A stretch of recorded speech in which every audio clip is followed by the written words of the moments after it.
Kenyans are paying the highest taxes that they have ever paid, ever since independence. Numerous African countries are also hiking their taxes with reckless abandon.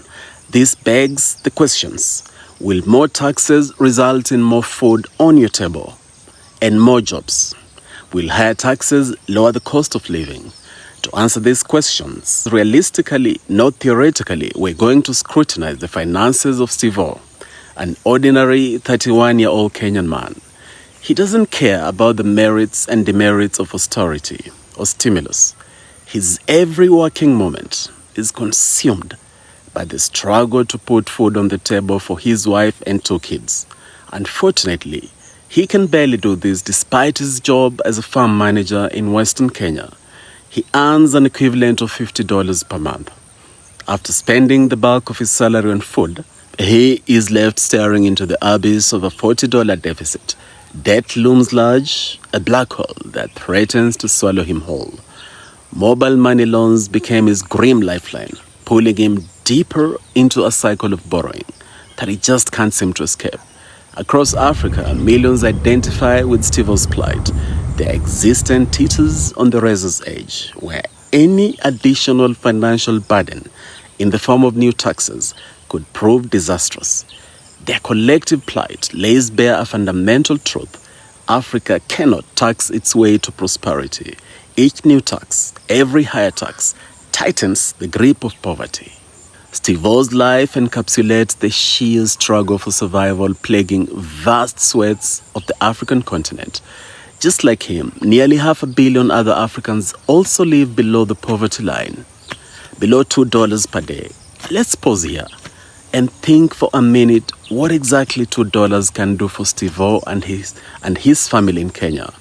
It can buy for them a loaf of bread and a packet of milk.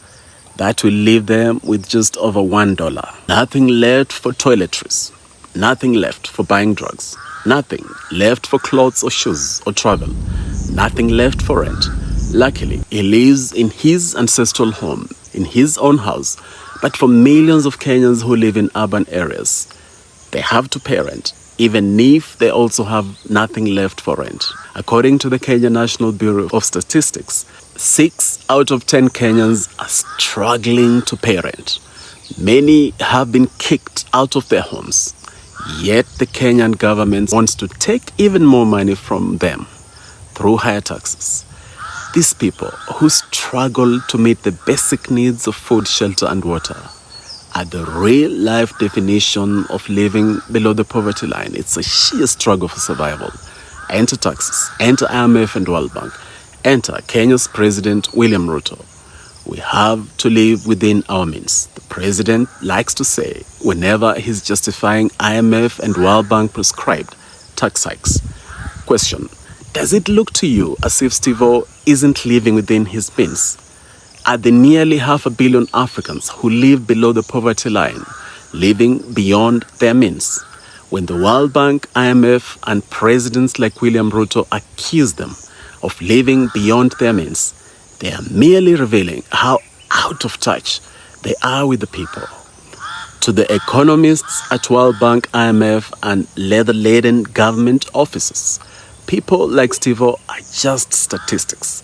That's why it's so easy for them to insert these people into formulas and make consequential decisions that worsen their struggles, instead of making life more bearable for them. Indeed, IMF and World Bank's misguided fiscal prescriptions reveal a catastrophic disconnect from the livelihoods of Africans. To impose new tax burdens on people like Steve-O is to demand water from a stone. It ignores the fundamental truth that the impoverished have no reserves left to tax in the first place. The World Bank and IMF have consistently demanded more tax revenue from Kenya's governments, African governments, and in obeying this dictate from their financiers, from their financier overlords, President William Ruto's government has enacted a new housing levy that has pushed government hands deeper into Kenyans' pockets. This housing levy is now exerting a 1.5% tax on rent and small business income. What does this mean for the nearly 8 million small businesses employing roughly 15 million Kenyans? It means that they will be left with less money, leading them to lay off more people.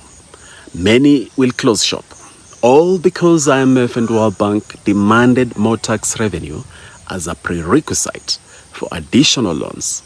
The barbers, hairdressers, corner shop owners, mechanics, and all those operating at the margins will now see their meager profits leached to sustain the rapacious appetite of the global financial powers. And you think we are independent?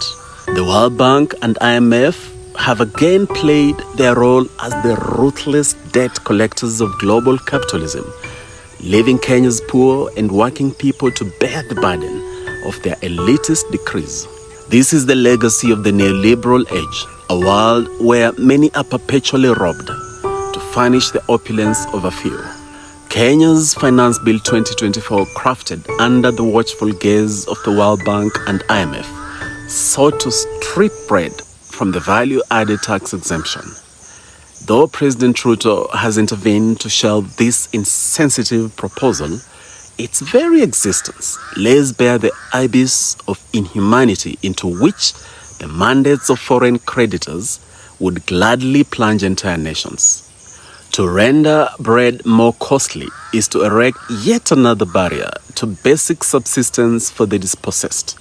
Look, I understand that African alternatives to bread, foodstuff like cassava and arrowroots, are more nutritious than bread, but they are not easily available to the masses. If government invested time and resources to make them more accessible and affordable than bread, I would actually welcome measures to dissuade bread usage.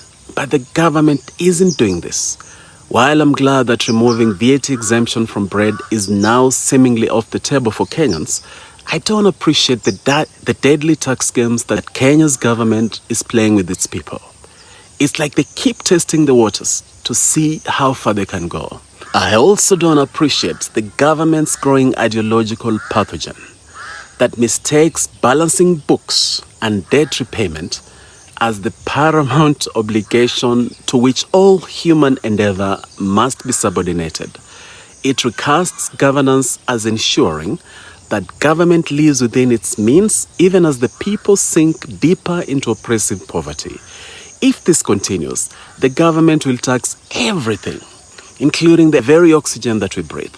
No sector will be too vital to target for taxation plunder. The water that we drink, tax it, even if that will shove it away from the easy reach of millions. The medicine that provides healing and succor to the ailing, tax them, no matter the suffering.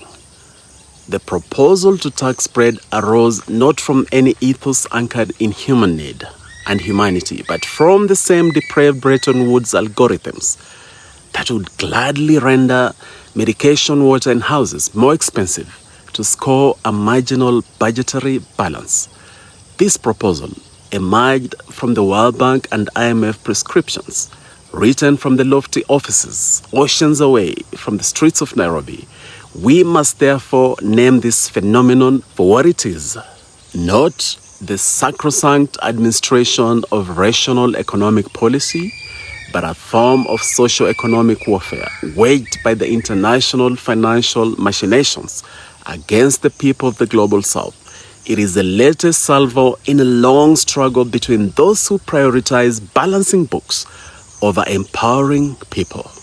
Even if Steve-O could afford new taxes, their regressive nature would ensure that he shoulders a disproportionate burden as compared to the wealthy. In developing nations lacking robust tax infrastructure and enforcement, to target the impoverished with new taxes while turning a blind eye to ill-acquired wealth is akin to pillaging the poor to accommodate plunderers. It is fundamentally unjust. Advocates may counter that higher taxes fund investments to accelerate growth and uplift societies. But this is a hypothesis that Africa's economic reality has repeatedly falsified. Among such advocates is Kenya's President William Ruto. In the first quarter of this year, his government unveiled an economic blueprint that relies on the taxman raising tax revenue collection from 16.5% of the GDP in 2023 to 19.7% in 2028. Furthermore, this blueprint seeks to cut the budget deficit from 5.6% in 2023 to 2.9% in 2028. These figures look responsible and good on paper, but in the real lives of people like Steve-O, they destroy. They rob money from the pockets of the poor and middle class, further impoverishing them. Countless episodes of tax hikes aimed at fiscal consolidation have occurred across the continent. Yet decent jobs and inclusive prosperity remains elusive. Higher taxes grab precious funds from the pockets of the populace and business sector, the very engines that must be stoked for organic economic expansion. To disregard Africa's appalling poverty statistics and insist that the path forward lies in higher taxation is a grave miscalculation. It's akin to commanding the drought-afflicted to cultivate crops without rain. Until the foundations of durable economic growth are laid, fiscal prescriptions focused on expanding government coffers will remain profoundly misguided and destined to punish the most vulnerable populations. The priority, therefore, must be putting more money into people's pockets, not taking it away through higher punitive taxes. These will enable people themselves to create decent jobs and demand much better services from the government. Only then can an economic resurgence take root, a rising tide lifting Africans to realms of prosperity, where societies can justly contribute their fair share to the public coffers. Mr. President, before you tax us more, do your job. Create a more optimal environment for us to be much more productive, to create and find decent jobs, to run more profitable businesses.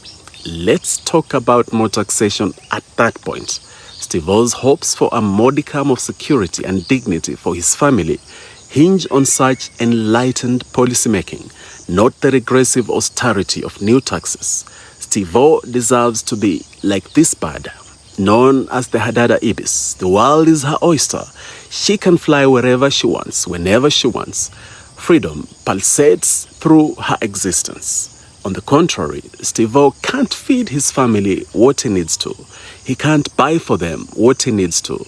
He is becoming increasingly caged by punitive taxes that shove him deeper into poverty. To claim that his future prosperity can be taxed into existence is to peddle a lie from the pits of hell, lies that are totally destabilizing lives of nearly 500 million Africans who live below the poverty line. They deserve more money in their pockets, not less. More food on their tables, not less. Lower taxes, not higher.